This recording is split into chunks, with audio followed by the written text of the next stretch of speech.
Yuk jadi bagian dari dakwah kami. Dukung operasional dakwah dan sosial kami, raih pahala amal jariah yang terus mengalir sampai hari kiamat. Assalamualaikum warahmatullahi wabarakatuh. Alhamdulillah, wassalatu wassalamu ala rasulillah. Segala puji dan puja kehadirat Allah subhanahu wa ta'ala, juga salawat dan taslim kepada Nabi besar Muhammad sallallahu alaihi wa ala alihi wa sahbihi wasallam.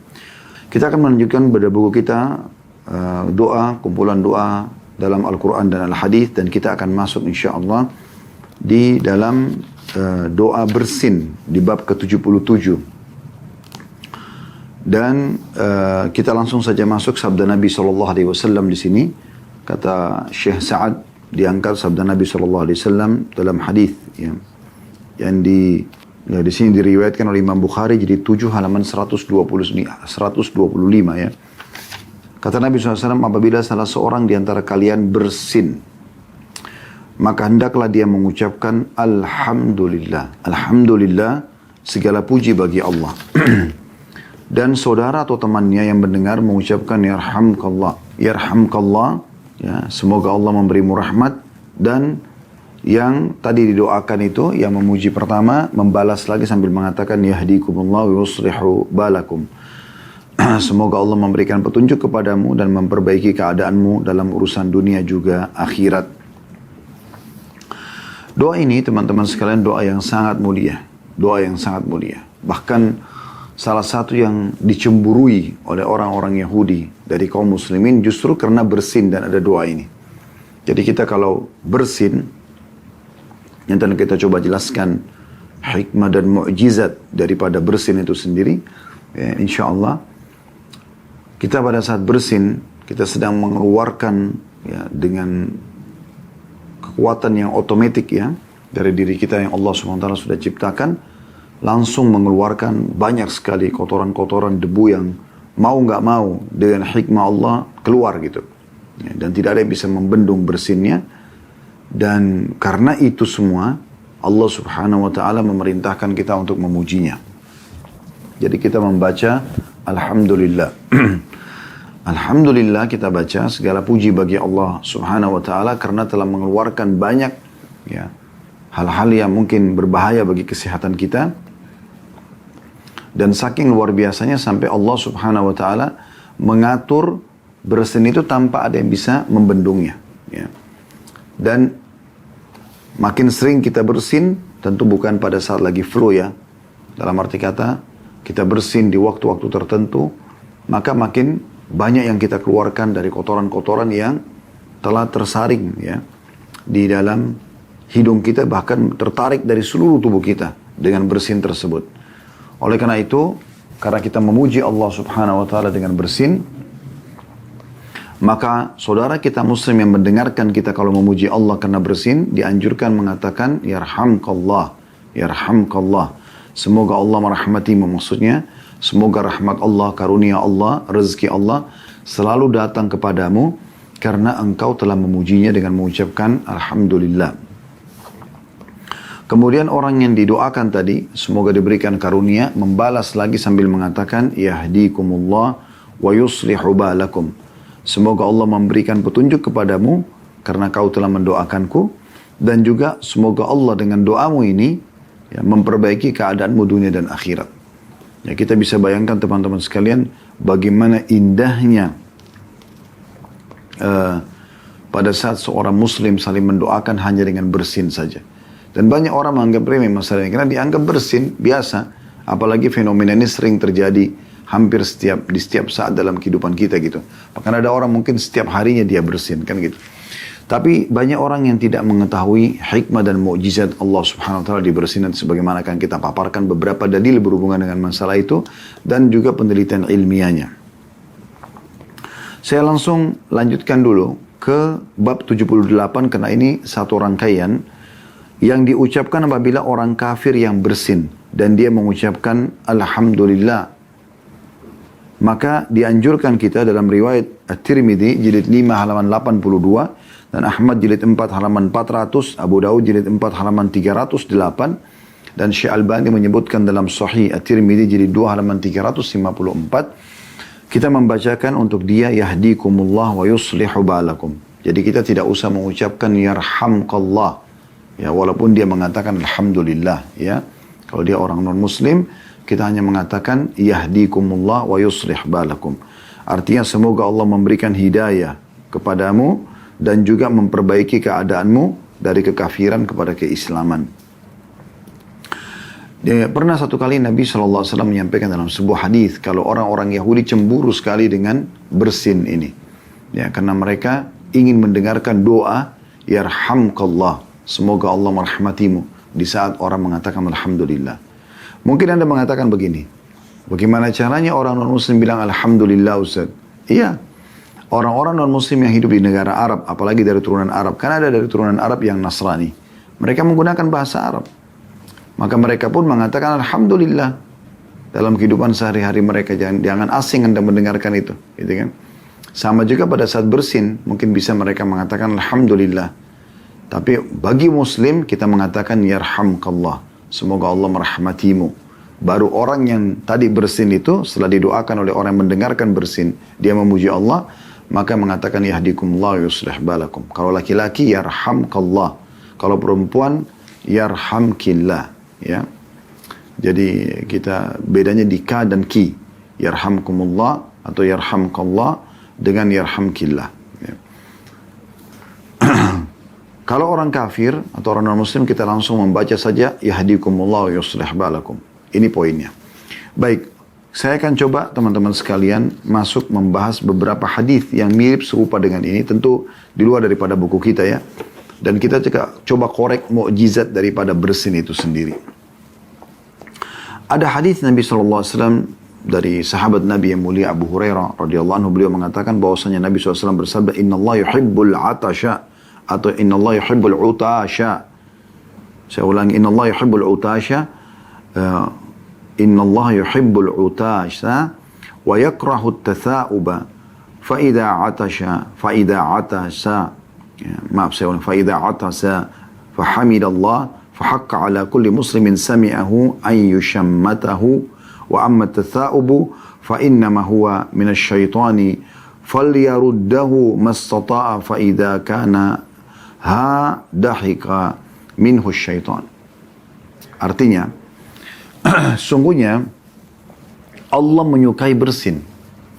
Perhatikan hadis ini, ya. Sesungguhnya Allah menyukai bersin dan membenci menguap.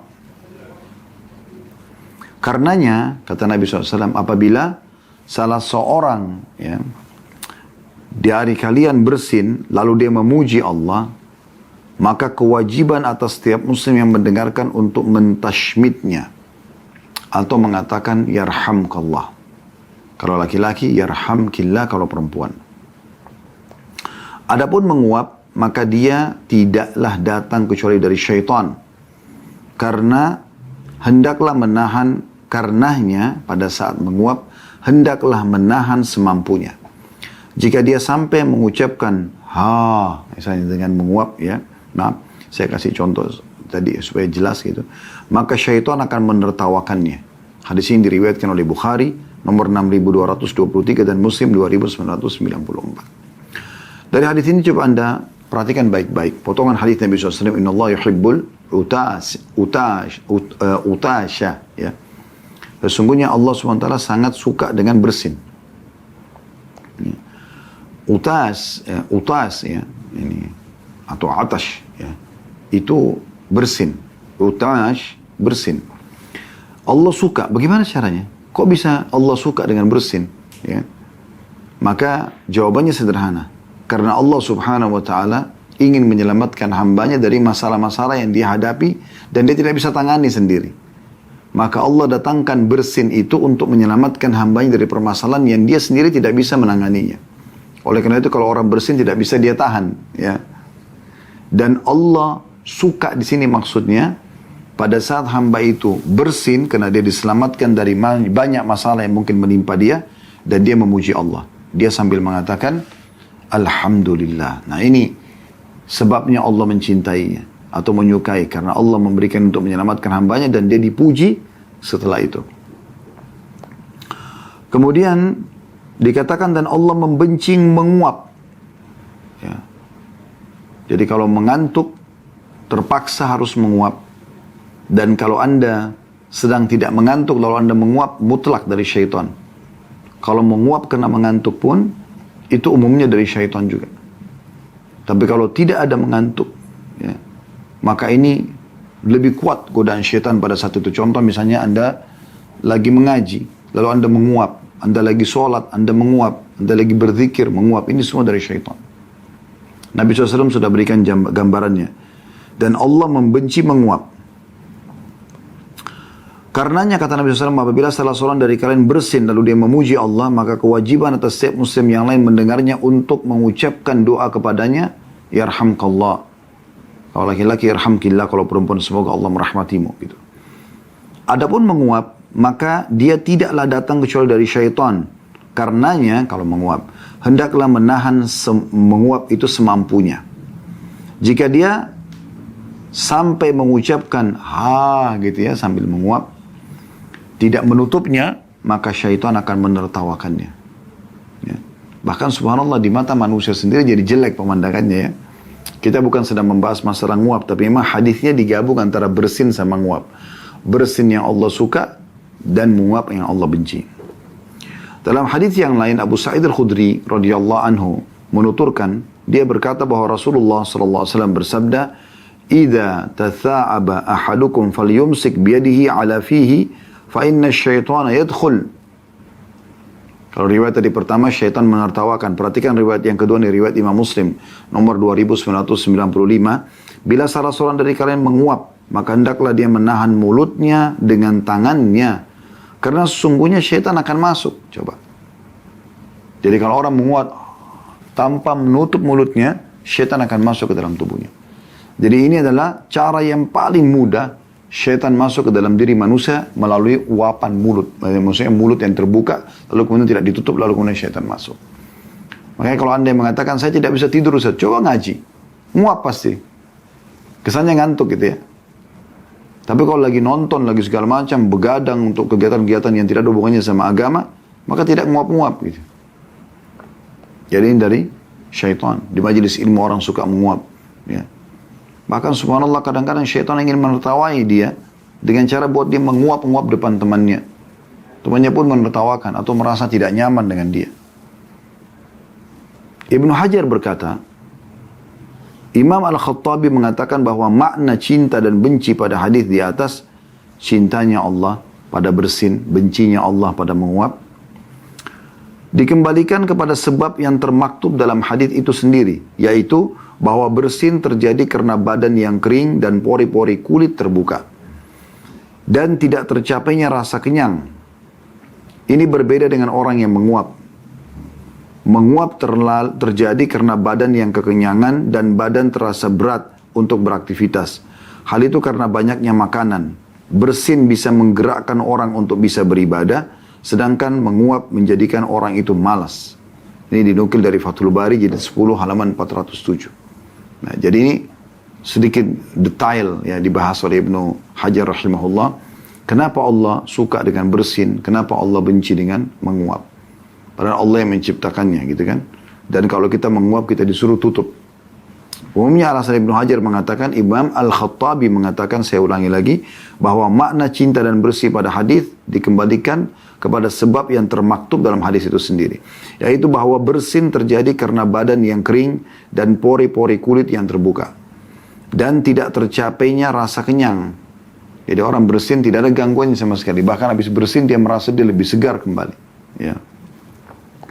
Sementara menguap terjadi karena badan kekenyangan dan badan terasa berat untuk beraktivitas. Hal itu karena banyaknya makan. Biasanya menghasilkan menguap gitu. Bersin bisa menggerakkan orang untuk bisa beribadah karena dia habis bersin lebih semangat maksudnya. Sedangkan menguap menjadikan orang itu malas. Nah, Allah subhanahu wa ta'ala memerintahkan orang untuk rajin beraktivitas dan malas adalah bagian daripada hal yang dibenci dan dilarang. Rasulullah SAW menjelaskan bagaimana seseorang yang mendengar orang yang bersin dan memuji Allah agar membalas pujian tersebut. Tadi sudah kita jelaskan, tapi ini hadisnya. Dari Abu Hurairah radhiyallahu anhu bahwasanya Nabi SAW bersabda, "Idza atasha ahadukum falyakul alhamdulillah walyakul lahu akhuhu lahu aw falyakul lahu akhuhu aw sahibuhu yarhamukallah fa idza qala lahu yarhamukallah falyakul yahdikumullah wa yuslihu ba'alakum. Apabila salah seorang dari kalian bersin, maka hendaklah dia mengucapkan alhamdulillah. Selalu itu. Bersin, alhamdulillah.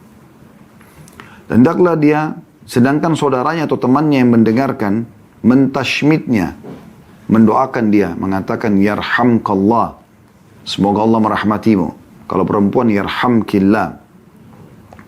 Jika saudaranya berkata yarhamkallah, ya, maka hendaklah dia berkata, yahdikumullah wa yuslihu ba'alakum. Semoga Allah memperbaiki atau memberi petunjuk dan juga memperbaiki ya, kehidupan dunia akhiratmu. Atau memperbaiki hatimu. Semua bisa masuk dalam maknanya. Hadis ini sahih riwayat Bukhari dan Muslim. Ya. Dari hadis Abu Musa al-Asy'ari, hadis yang lain juga, radhiyallahu anhu, beliau berkata, bahwa aku mendengarkan Rasulullah SAW bersabda, "Idza atasha ahadukum fahamidallah fashammituhu. Fa in lam yahmadullah fala tushammituhu." Bila salah seorang dari kalian bersin lalu dia memuji Allah, dia mengatakan alhamdulillah, maka tashmitlah dia. Doakan dia karena dia sudah memuji Allah, karena Allah sudah mengeluarkan perkara yang berbahaya bagi dia.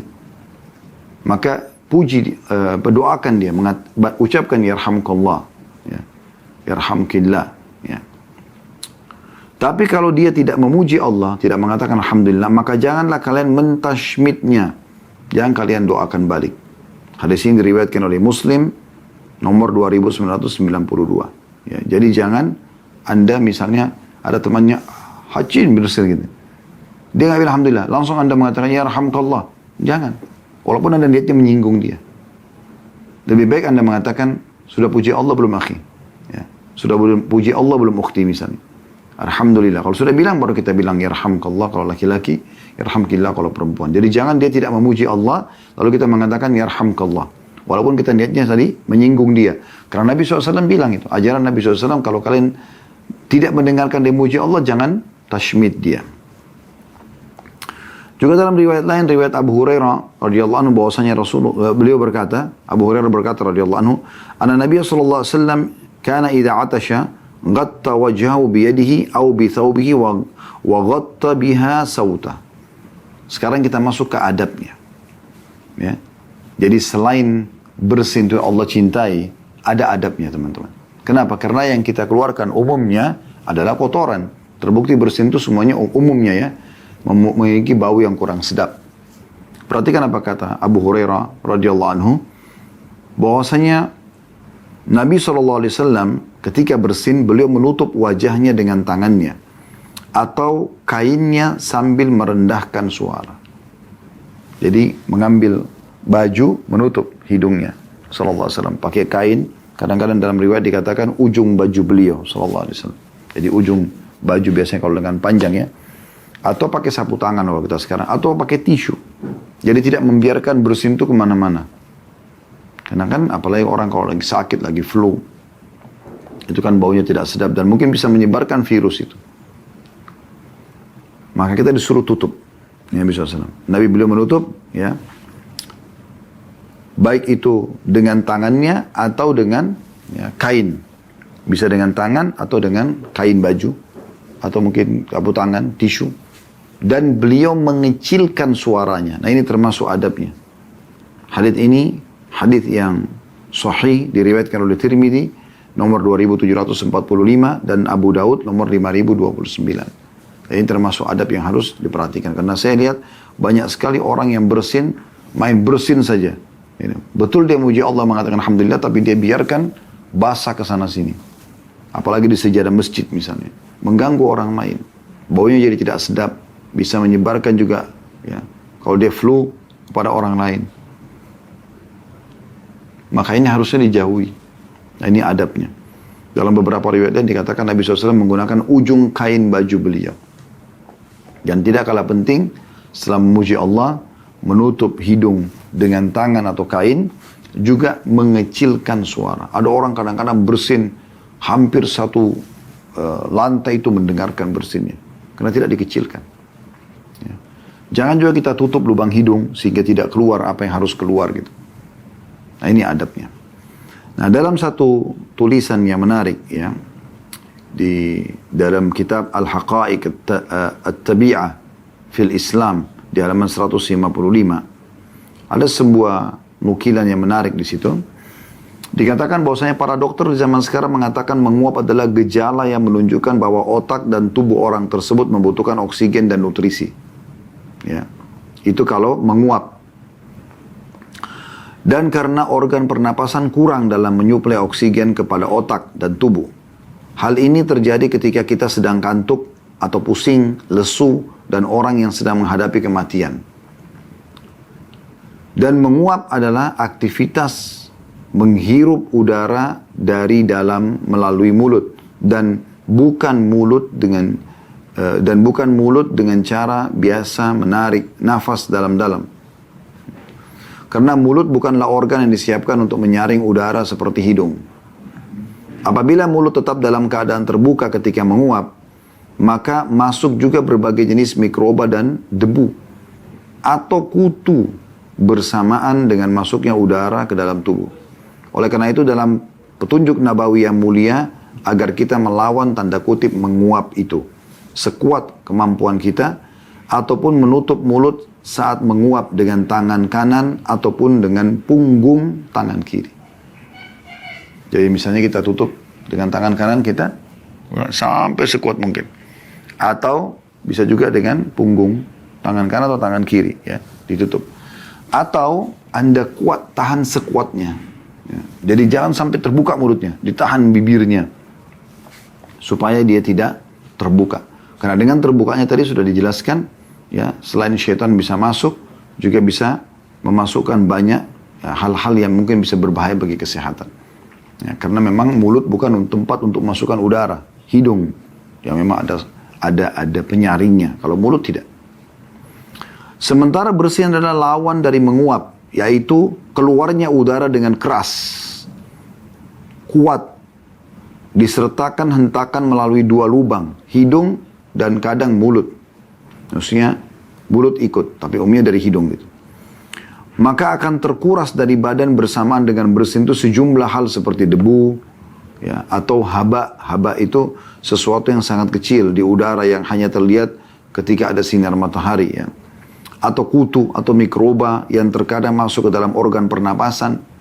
Oleh karena itu, secara tabiat bersin datang dari Sang Pencipta Allah, maksudnya yang Maha Pengasih, sebab padanya terdapat manfaat yang besar bagi tubuh, dan menguap datang dari syaitan sebab ia mendatangkan bahaya bagi tubuh.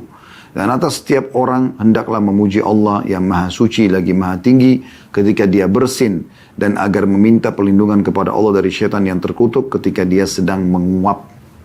Ya.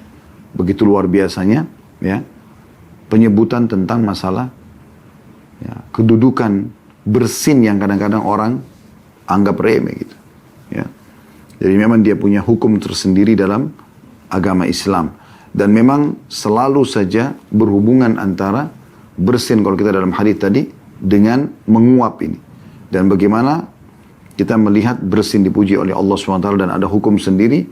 Sementara orang yang menguap itu dari syaitan dan dianjurkan untuk melawannya dan tidak membiasakan diri untuk ya, membiarkan dia terbuka mulutnya sehingga syaitan bisa masuk dan menguasai dia.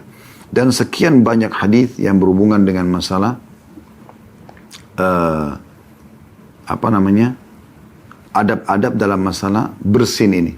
Tapi umumnya berputar tadi di kasus yang sama. Jadi kalau orang memuji Allah, dia muslim, alhamdulillah kita doakan yarhamkallah. Tapi kita harus dengar alhamdulillahnya dia ya, baru kemudian kita sebutkan. Kalau kita tidak dengar, maka tidak ada kewajiban kita mengucapkan. Dan di saat kita mendoakan dia yarhamkallah, kalau laki-laki yarhamkillah, kalau perempuan, maka dia pun atau kita pun mendoakan dia kembali. Yahdikumullah wa yuslih balakum. Kalau dia orang kafir, maka kita hanya menyebutkan yahdikumullah wa yuslih balakum. Semoga Allah memberikan Anda hidayah dan juga ya, mengembalikan atau memberikan Anda petunjuk kepada Islam. Petunjuk kepada Islam. Ya. Dan kita harus tahu ini. Dan ada sebuah hadis yang menarik. Hadis ini diriwayatkan oleh Imam Tirmidzi di nomor 2746, Al-Hakim jilid 4 halaman 264, Ibnu Khuzaimah nomor 921, dan masih ada lagi perawi-perawi yang lain di mana Nabi SAW mengatakan al-utashu minallah, bersin itu pasti dari Allah, wat-tatha'u minasyaitan, menguap adalah dari syaitan. Fa'idha tathaba ahadukum falyadha yadahu ala fihi, kalau seseorang dari kalian sedang menguap, taruh tangannya di mulutnya, tutup. Qala ya, jangan sampai dia mengatakan gitu karena menguap. Fa inna syaitana yadhaku min jawfihi, karena syaitan akan menertawakan dia di dalam perutnya, ya. Wa inna Allah yuhibbul utashu wa yakrahu tathawub, dan ketahui dan diulangi lagi, Allah suka sekali dengan bersin dan membenci, ya, orang yang menguap. Jadi memang harus diperhatikan baik-baik, ya, tentang masalah ini. Dan jangan lupa adabnya tadi, menutup mulut, mengecilkan suara, ya. Kalau menguap, ya, tutup mulut. Kalau bersin, menutup hidung. Kemudian juga kalau bersin mengucapkan alhamdulillah, kalau menguap tutup mulut, tahan sekuatnya, kemudian baca isti'adzah, a'udzubillahi minasyaitonir, atau berlindung kepada Allah SWT dari syaitan yang terkutuk. Allahu a'lam. Baik teman-teman sekalian, masih ada beberapa poin yang tersisa tentang masalah bersin ini. Di antaranya adalah hadis Nabi SAW yang menyebutkan kalau seandainya ada orang bersin sampai 3 kali atau lebih dari 3 kali. Di bersin pertama, dia mengatakan alhamdulillah, Anda tashmid dia, Anda mengatakan yarhamkallah. Kalau laki-laki, yarhamkillah kalau perempuan. Kalau dia bersin lagi yang kedua, Anda tashmid lagi dia. Dia bersin yang ketiga lagi, Anda tashmid lagi. Tapi kalau sudah 3 kali, ya, jadi 2 kali. Yang ketiga kali Anda tidak usah lagi mentashmid dia, apalagi lebih dari 3 kali. Karena ini dianggap sudah zukam atau sudah flu. Nah, kalau flu doanya berbeda. Kalau sudah sakit, syafaqallah, la ba's tahur insyaallah. Semoga Allah menyembuhkanmu dari penyakit ini, dan semoga jadi pembersihan dosa atas, ya, semua jadi pembersihan atas dosa-dosamu, yaitu kalau orang sakit, ya, sunnahnya kita mengatakan, dan kita mengatakan la ba's insyaallah, semoga tidak jadi masalah buat kamu. Jadi itu sunnah Nabi SAW. Di antaranya dalil yang menyebutkan masalah itu adalah hadis Nabi SAW. Idza atasha ahadukum falyushammithu jalisuhu. Kalau seseorang dari kalian bersin, maka yang ada di sekitarnya sebaiknya mentashmidnya. Kalau dia memuji Allah, dia katakan alhamdulillah, doakan dia, bilang yarhamkallah. Laki-laki yarhamkillah kalau perempuan. Fa in zada ala thalathin fahuwa mazkum. Kalau sudah lebih dari 3 kali, berarti dia sedang sakit, ya. Wala yushammat ba'da thalath, dan tidak lagi mentashmid bersinnya setelah 3 kali. Artinya 1 kali, 2 kali, 3 kali masih menjawabnya, masih mentashmid, ya. Alhamdulillah, kita mengatakan yarhamkallah. Dia bersin lagi, alhamdulillah, kita masih mengatakan yarhamkallah. Dia bilang lagi alhamdulillah, ketika kita masih mengatakan yarhamkallah. Ternyata dia masih bersin yang keempat, udah, kita nggak mengatakan lagi yarhamkallah. Karena memang kata Nabi SAW berarti dia sedang sakit, bukan bersin yang harusnya didoakan seperti ini. Lalu apa yang didoakan? Tadi sudah saya bahasakan. Berarti kalau sudah sakit, sakit apapun, dianjurkan kita mendoakan saudara kita muslim dengan doa syafaqallah, syafaqallah, shin fa alif kaf, syafaqallah. Kalau laki-laki, semoga Allah menyembuhkanmu. Kalau perempuan, syafaqillah, semoga Allah menyembuhkanmu, ya. Kemudian kita lanjut lagi setelah syafaqallah, semoga Allah menyembuhkanmu, la ba'sa, semoga tidak jadi masalah untukmu, tahurun insyaallah, semoga jadi pembersihan atas dosa-dosamu insyaallah. Ini sunnah kita mengucapkan kalau saudara kita sedang sakit, ya. Kita berharap Allah Subhanahu wa taala menyembuhkan penyakitnya dan juga menjadikan dia, ya, jadi pembersihan terhadap dosa-dosanya. Nah, ini yang dianjurkan. Dan hadis ini hadis diriwayatkan oleh Abu Daud, Ibnu Sunni, Ibnu Asakir, dan dinyatakan oleh Syekh Albani sebagai hadis yang sahih. Dalam redaksi yang lain, Rasulullah SAW mengatakan, Syammit akhaka thalathan, fama zada fahuwa zukam. Ya, doakan saudaramu yang bersin 3 kali, sampai 3 kali maksimal. Dan bila lebih dari itu, berarti dia sedang sakit. Hadis ini riwayat Abu Daud nomor 5034 dan Baihaqi menyebutkan dalam Syu'abil Iman, jilid 7 halaman 32 dan dinilai hasan oleh Syekh Al-Albani dalam Al-Mishkah nomor 4743. Juga ada seseorang laki-laki pernah bersin di hadapan Nabi SAW. Maka Nabi SAW mengatakan, Yarhamkallah. Kemudian dia bersin lagi. Maka Rasulullah SAW bersabda, Ar-rajulu mazkum.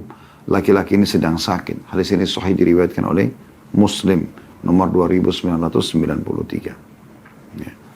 Jadi ini harus diperhatikan salah satu hal yang dijadikan sebagai rujukan. Ya.